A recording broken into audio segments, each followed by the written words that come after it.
The Philadelphia 76ers are going to come out of the East. They're a team that's desperate. The idea of having 5 alphas is preposterous. Embiid's 32. Embiid's, you know what? He's an old 32. I've got no faith in him. It's been under 2 weeks since LeBron James signed with the Philadelphia 76ers, and tension is already building. Last week on a podcast, Max Kellerman flatly said the Sixers can't realistically keep Joel Embiid, calling him a victim of his own greatness. On any other show, that's just noise. But look who he said it to. Sitting 3 feet away, nodding along, was Rich Paul, LeBron's agent, Tyrese Maxey's agent, Kentavious Caldwell-Pope's agent, the man who just orchestrated the biggest free agency coup in Sixers history. And there he was, listening to his own co-host suggest trading away the franchise centerpiece on his own show. Rich Paul doesn't play for the Sixers, he doesn't coach them, he doesn't own a single share of the team, and yet there's a real argument that no one on the planet has more influence over what this franchise does next. So here's what we're covering. First, the fingerprints, because once you see how much of this roster connects back to one office, it's hard to unsee. Second, history, because this exact situation has played out before, more than once, and we know how it ended. And finally, the one franchise cornerstone with 0 ties to that office, who just heard exactly what's being said about his future. Let's start with the receipts. LeBron James, Rich Paul's founding client and closest friend, signed a 2-year, $8 million with a 15% trade kicker, negotiated and announced entirely through Paul. Fingerprint 1. Kentavious Caldwell-Pope walked away from a $21 million buyout in Memphis within 24 hours of LeBron's signing, joining him in Philly for just $3.9 million.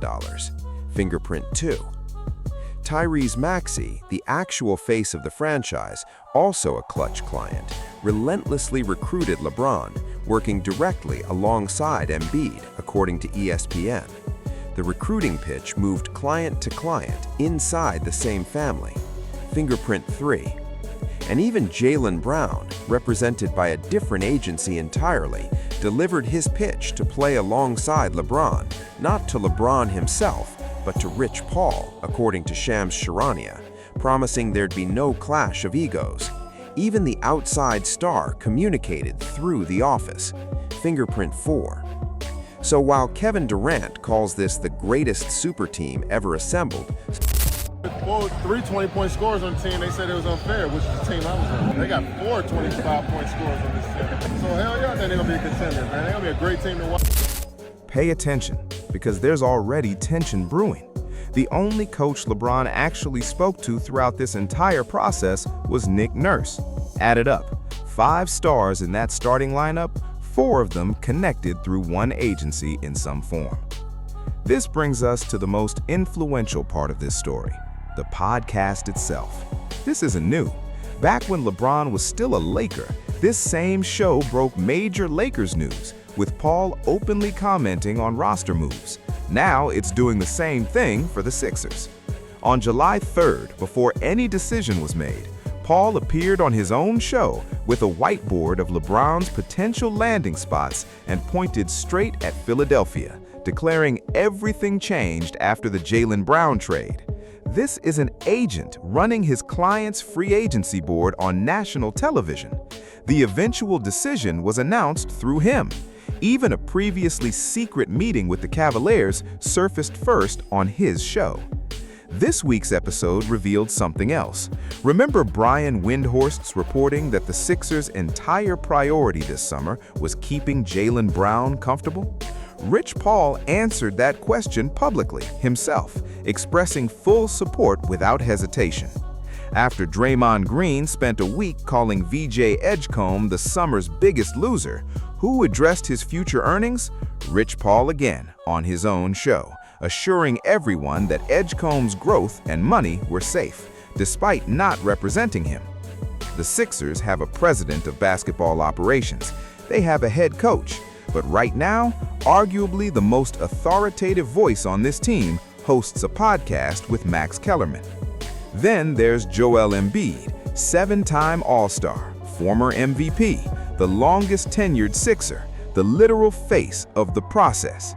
He's the franchise, and he's the one cornerstone with zero connection to clutch sports. Embiid did everything right this summer. Kevin O'Connor reported he was one of the key recruiters who helped sell LeBron on Philadelphia. He made calls, he pitched, he helped land the biggest name in basketball. And within a week of the signing, Sixers are moving off Embiid as soon as possible. Come on, Max. In the playoffs, you want mismatches. If Embiid is healthy, he's a mismatch every night. And you know, on a podcast co-hosted by LeBron's own agent, his future got questioned. To be fair, Rich Paul defended Embiid on the record with real conviction. The issue was never the take, it's the venue. The franchise's most important player had his future debated as casual content on a show run by the agent whose clients now surround him in the locker room. Embiid spent July recruiting LeBron. He spent the following week hearing trade talk from inside the new family. One more detail. When the conversation turned to how LeBron fits on offense, Paul described him as a Draymond Green-type facilitator. Days later, Shams reported the Sixers' actual plan, LeBron initiating the offense. The agent's vision and the franchise's plan are finishing each other's sentences. I've watched this story before as a Lakers fan.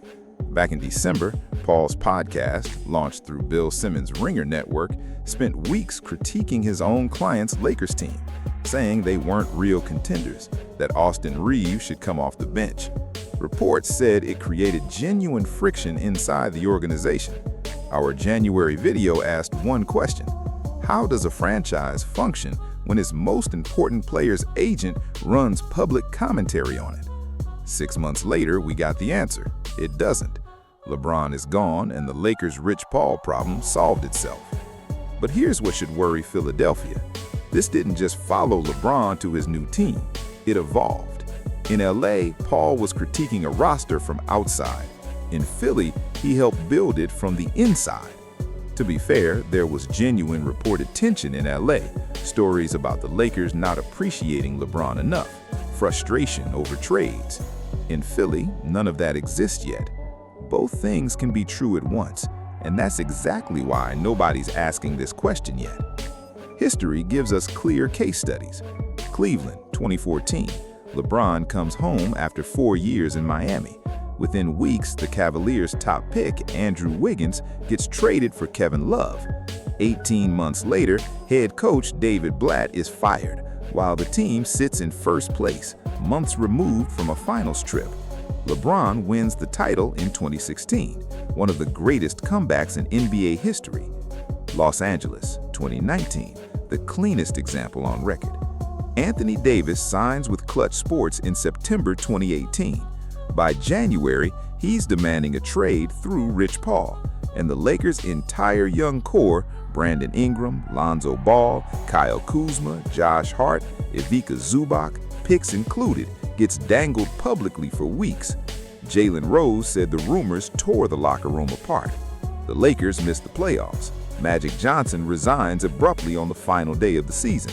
Rich Paul tells Sports Illustrated rival teams could trade for Davis, but only for a one-year rental, effectively controlling the market until his client landed exactly where the agency wanted.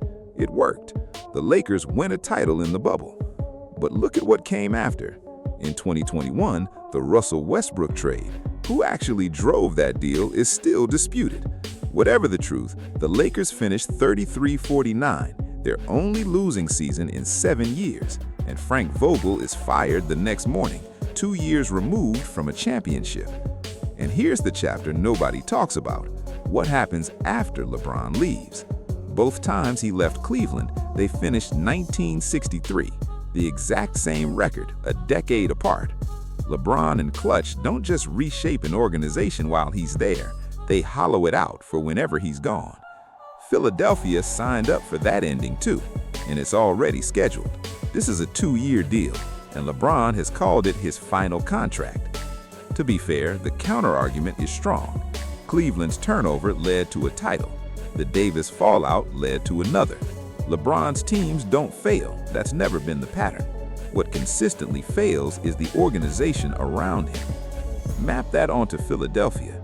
Their young core is VJ Edgecombe, already having his value discussed publicly by the agent on his own podcast. Their incumbent is Embiid, already hearing trade talk from inside the family, and we're only in week 2. To be clear about who officially runs things, Daryl Morey's replacement closed the LeBron deal, and Nick Nurse coaches the team. But even the reporting is telling. Shams described the plan as LeBron initiating the offense for Nick Nurse. Remember, Nurse wasn't hired to coach LeBron, he inherited him. Ask David Blatt how that tends to age.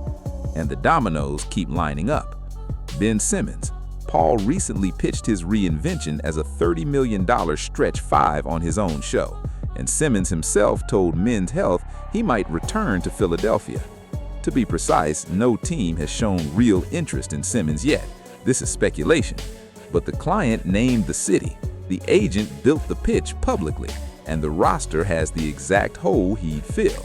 Then there's Anthony Davis, still a clutch client, confirmed by Paul himself weeks ago, reportedly seeking a 4-year, $275 million extension elsewhere.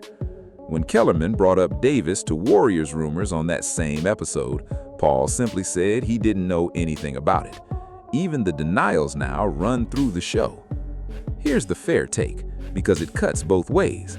Nothing here technically breaks any rule. Agencies represent multiple stars on one roster all the time. Rich Paul's job is extracting maximum value for his clients, and by that measure, this was one of the best agent performances in recent memory. If you're a Sixers fan, every fingerprint made your team better. But the same machine that built championships elsewhere also gutted young cores. The problem was never day one, it's the day interests split, and those days are already on the calendar. The day an Embiid trade conversation stops being podcast content. The day Edgecombe's rookie extension gets negotiated for less than what was promised on air. The day Nick Nurse hits a losing streak coaching a system built for a star he didn't choose. The day Ben Simmons picks up the phone. There's already a viral post out there, 500,000 views, 0 named sources, an image tagged as AI generated, claiming Embiid could eventually be traded for Davis. That's not reporting, and no credible reporter has connected the two. But if it ever happened, consider how questionable that trade would actually be, swapping one aging, oft-injured max center for another wanting $275 million into his late 30s. Bill Simmons once asked Rich Paul on air whether he'd be running an NBA franchise by 2033. After this summer, it's fair to say he already is. If you're a Sixers fan, let me know what you think in the comments.